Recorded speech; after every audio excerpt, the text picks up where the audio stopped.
All right, and the last thing we talked about in Unit 5 was different quadrilaterals and their properties.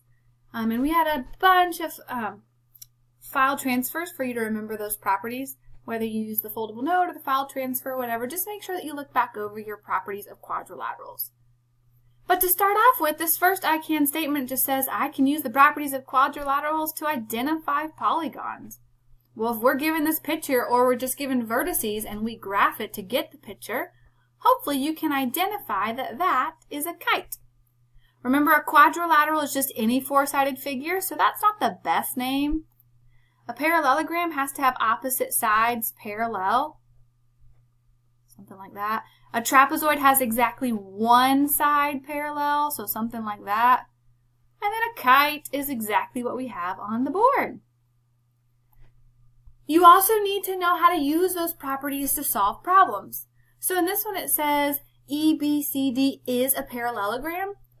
So we know all of our properties of parallelograms apply. So we know that the opposite sides are parallel. We know the opposite sides are congruent in length. We know the opposite angles are congruent.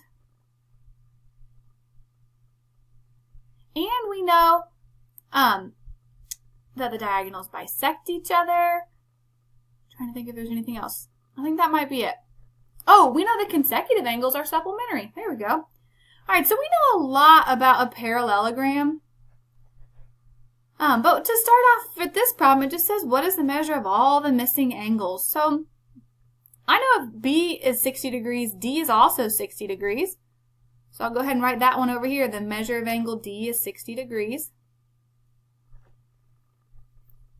All right, because these lines are parallel, right? This is a parallelogram. 40 is going to be the alternate interior angle to right there. So I know that this angle is also 40 degrees. So the measure of angle BCE,